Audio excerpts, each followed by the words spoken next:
bahwa negeri ini memang penuh pengkhianat. Pasti itu. Pasti.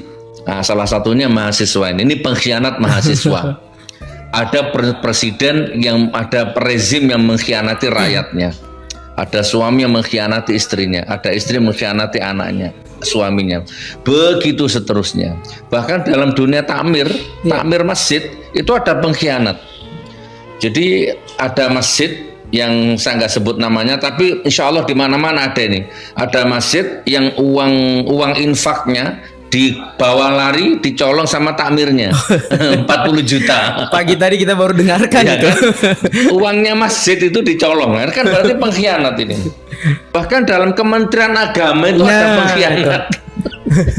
Coba. Level paling tinggi ya di tingkat kementerian. Kementerian Agama. Coba, sudah ada agama loh di situ. Itu pun ada pengkhianat.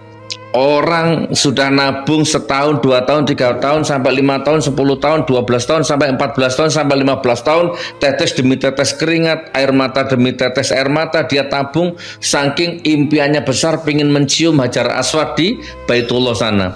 Ternyata dikhianati, dijual kuotanya, dikorupsi kuotanya, sampai akhirnya ada 8.400 kurang lebih orang yang tidak bisa berangkat. Kenapa? Karena ada pengkhianat. Gitu nak, jadi pengkhianat bangsat. Sini tak kepruk ndak semua. Bahkan gini nak, bahkan ada satu jenderal mantan ya, purnawirawan jenderal yang ngomong begini, demo itu ditunggangi asing, aktornya asing. Nah padahal enggak, itu berarti dia pengkhianat. Nah, karena apalagi kalau dia tahu bahwa sebenarnya nunggangi bukan asing.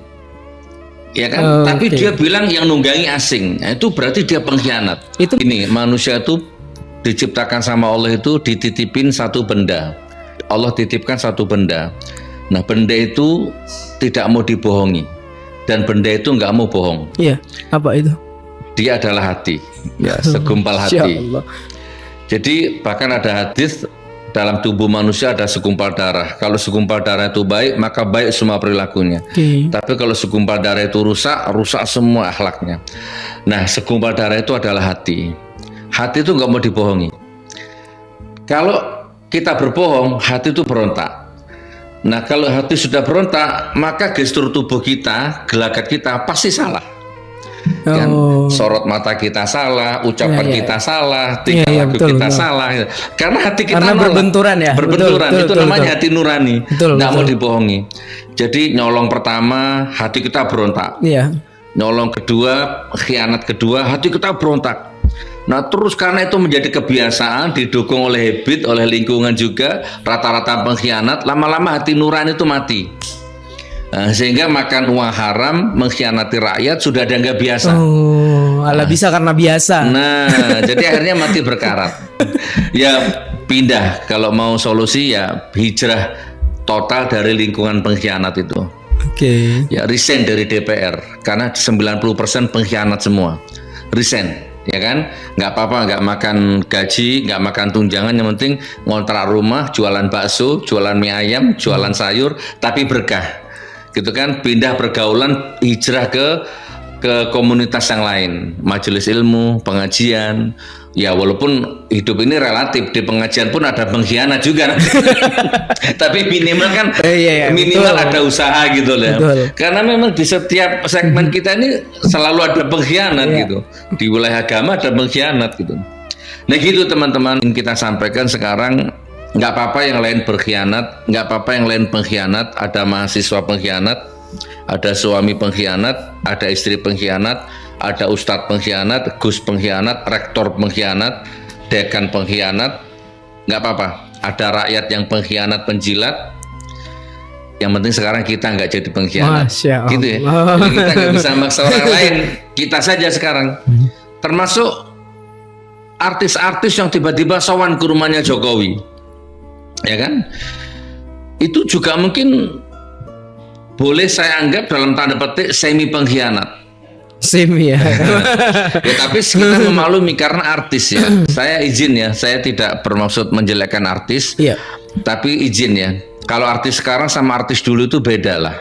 artis tahun 80-an, 90-an itu memang betul-betul bekerja dengan hati. Ya, dan kalau artis sekarang kan beda. Artis sekarang ini kan sudah Masya Allah dipenuhi kepentingan industrial gitu ya.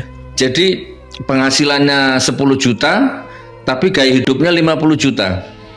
Oke, betul. Dan dia nggak bisa mengalahkan ego itu. Sehingga kalau nggak ada job syuting, maka dia nabrak-nabrak, jadi penjilat pun oke gitu. Jadi pengkhianat pun oke. Makanya kalau saya disuruh sawan ke rumahnya rezim pengkhianat, disuruh foto sama rezim pengkhianat, 1 triliun pun saya nggak mau, kan gitu intinya. Nah, tapi ini ada orang yang dengan sukarela acting nangis-nangis di depan pengkhianat. Gitu kan. Okay. Iya, betul. Kita sebut misalkan ada Raffi Ahmad. Kalau Raffi Ahmad Anda nonton ya, atau Atta Halilintar atau siapapun. Walaupun ada kalau sekilas rumah tangganya baik, ya kan, Anda bolehlah ada orang yang mengagumi Anda, berkiblat kepada Anda cara hidupnya. Tapi Anda pernah endorse IKN. Ya. IKN itu adalah bentuk proyek pengkhianat. IKN itu proyek khianat, mengkhianati rakyat. Rancang apa namanya, dari awal ide nggak rundingan sama rakyat. Di proses perjalanan prosesnya juga nggak pakai uang APBN, ternyata pakai uang APBN. Banyak sekali tanah-tanah yang belum beres. Betul. Ya, bahkan Sultan-Sultan Kutai Kartanegara sana protes banyak lahan-lahan yang belum diselesaikan pembayarannya. Pokoknya di dalam IKN itu banyak sekali mudorot, banyak sekali pengkhianatan di dalam IKN itu. Dan Allah tunjukkan namanya pengkhianatan tidak akan menang, tidak akan mulus. Nah, sekarang mangkrak. Nah, Raffi Ahmad, Atta Halilintar, dan siapapun dulu yang pernah datang ke IKN memuji-muji, itulah cermin dirimu, cermin kerapuhan jiwamu, cermin sebuah jiwa yang terlalu banyak hidup mewah, hidup glamor, ya kan? Jangan-jangan di situ ada uang subhat, sehingga Anda nggak bisa bedakan ini nanti akan mangkrak ke depannya. Ini ada uang rakyat yang diselewengkan, dikhianati. Ini ada tanah yang belum lunas.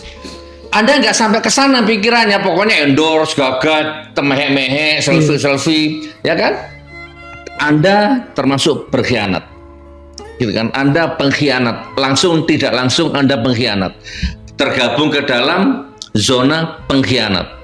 Dan itu akan dihisap nanti di hadapan Allah nanti itu. Masya Allah. Kembangkanlah bahasa ini. Jadi kalau artis itu, jadi kalau artis itu saya nggak aneh kalau ada artis nangis-nangis di depannya rumah rezim pengkhianat. Saya akan aneh kalau ada Ustadz Hidayat, Ustadz Abdul Somad datang nangis-nangis. Itu baru saya aneh itu. Ya kan, Gus Bang gitu kan. Siapa lagi ya kira-kira ya? Canun, keluarganya Bu Hamka, keluarganya Habib Rizik. Siapa lagi kira-kira? Tiba-tiba datang ke Solo nangis-nangis, nah itu baru saya aneh. Nah, kalau artis aneh-aneh nangis-nangis gulung-gulung saya nggak aneh, karena memang begitu karena dunia masih artis. Iya betul, Ya, betul. Kembangkan. Saya kehabisan kata-kata, tapi kembangkan. Ya. Itulah cermin hidup seorang artis. Ya.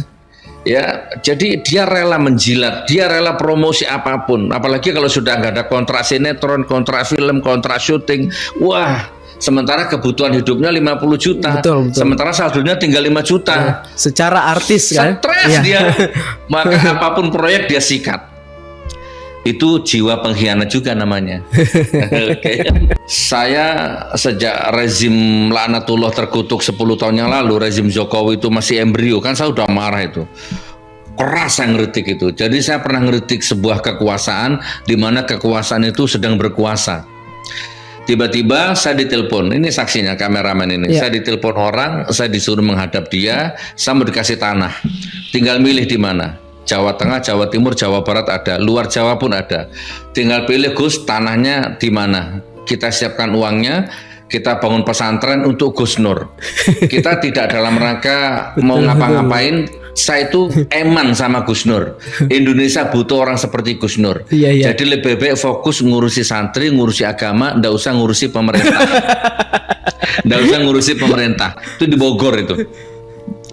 Nah, saya kan nggak mau, sementara di mata saya pemerintah ini pengkhianat gitu kan. Iya, betul. Saya nggak tahu apa ini relawannya atau ini bagian dari skenarionya, apa ini bagian instrumennya, saya nggak paham. Tapi intinya sampai detik ini saya tolak. kita.